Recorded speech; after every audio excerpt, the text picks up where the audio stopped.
Hello, everyone. My name is Talissa. I'm a PhD student at the University of Illinois, Urbana-Champaign, and I'm currently studying at the Elliptica Lab. And today I'll be presenting about the role of machine learning in genetic association studies. Machine learning means to perform functions that humans can solve with other human minds, like learning and problem solving. And we have been discussing a lot about machine learning in the couple of years. And here I'm bringing today one example about sorghum. So sorghum is a very important crop worldwide for food security. And here in the US, it's very important for biofuel production. And if we compare the ideal clinical architecture from sorghum, a lot have been changed if we compare with the currently genotypes with the wild genotypes. So we can see a lot of genes that are involved in these traits. And my questions behind it is that does a GWAS account for all the true associations that we are currently finding? And the reason why I'm asking this, it is because we have been seeing that sorghum panel comes from a very huge diversity and also from a very huge background regarding the domestication process.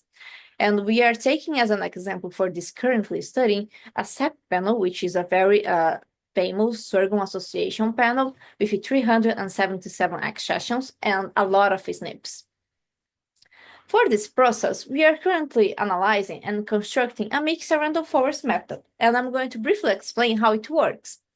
So to perform this MRF method, we need to start with the initial node, which is going to be imputed all of the genotypic information, phenotypic information, and the genetic relatedness between the individuals, because it comes from a very huge genetic diversity. So we are currently bootstrapping samples and constructing the trees. And inside the decision of those trees, we are deciding if it goes to the left or the right node based on all of the information that we have. And we are currently running with 100 of estimators or 100 of trees and setting as a maximum depth as equal to 5. So it is called a mixed random forest because it is an assemble of trees. And it is called a mixed random forest because we are fitting a mixed model. So both of the information being imputed together, a mixed model and the assemble of trees. And something very important here is that the nodes are the decisions of those trees.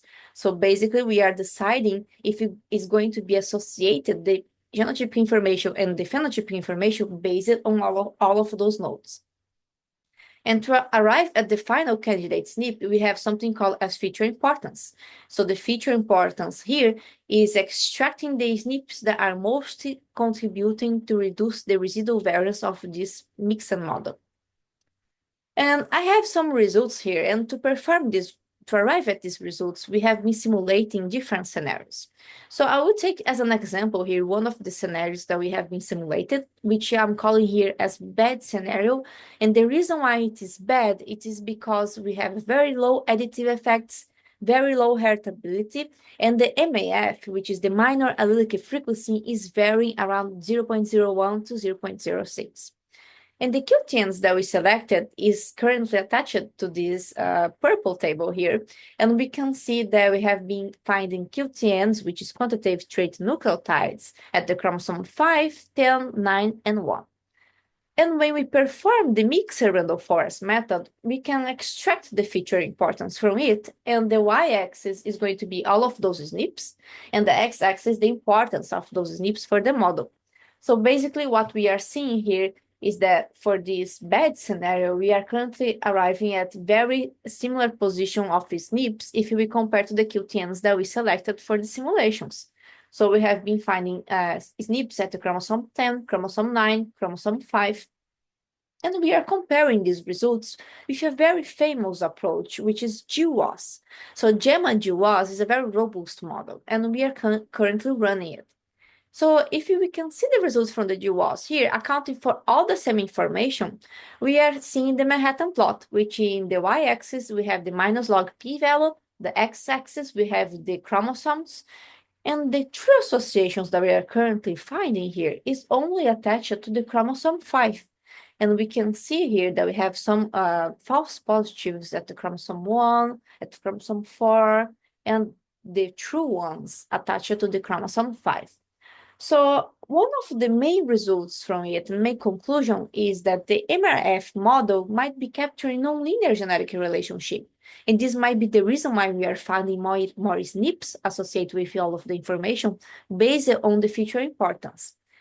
And we need one of the next approach from it, one of the next steps from it is that we need to delve deeper into the statistics behind the machine learning approach because, we are currently working with GWAS to compare, but we need to find some way to currently arrive at the true association results from the MRF, which is going to be the true statistical behind it.